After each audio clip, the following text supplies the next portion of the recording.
Voyons maintenant comment vous pouvez rendre votre cours Moodle public.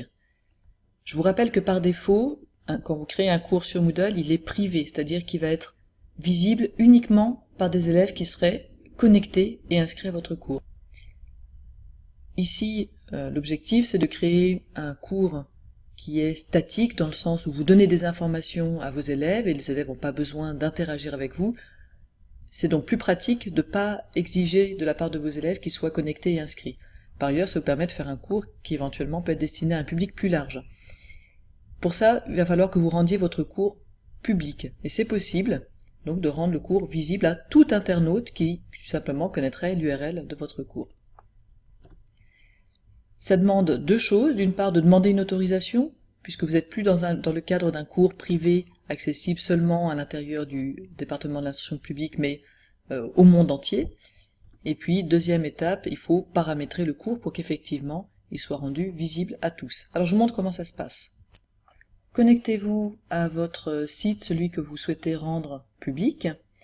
Et première chose à faire, donc, cette demande d'ouverture au public de notre cours. Pour trouver le formulaire, on peut aller sur la page d'accueil de Deep Moodle.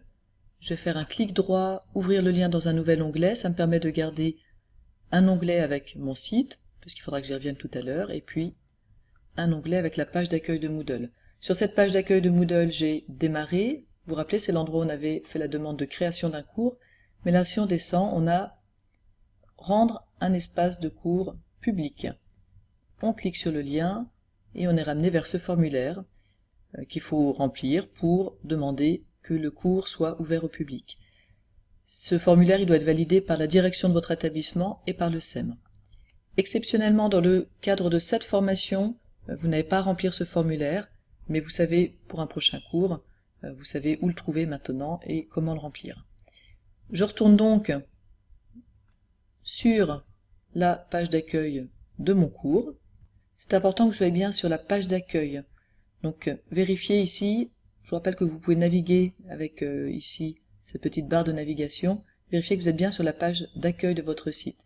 Si oui, vous devez voir ce menu administration apparaître et la partie utilisateur. Si vous cliquez sur utilisateur, vous avez un sous-menu qui apparaît avec méthode d'inscription. C'est ça qui nous intéresse, on va aller sur ce méthode d'inscription. Par défaut, il n'y a qu'une seule manière de s'inscrire au cours qui est activée. Vous voyez que c'est la partie qui n'est pas grisée. Et c'est l'inscription manuelle, c'est-à-dire que c'est l'enseignant qui inscrit manuellement les élèves qui peuvent voir le cours.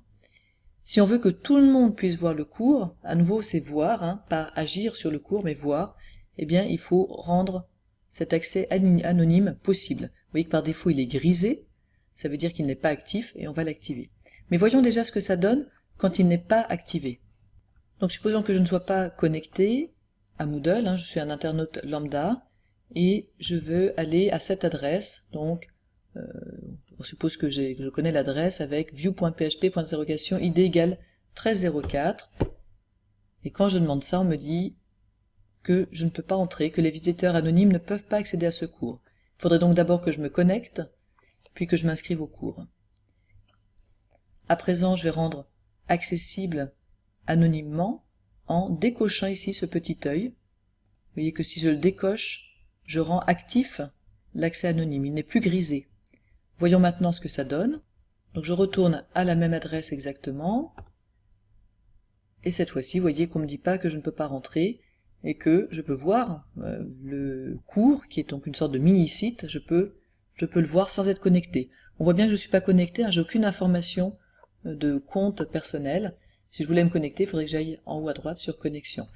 Donc ça, les parents d'élèves, vos amis, tout ça, tout le monde peut le voir. Il n'y a pas besoin d'appartenir au département d'instruction publique, ni en tant qu'élève, ni en tant qu'enseignant, pour voir ce site, une fois que vous avez activé cet accès anonyme depuis votre site.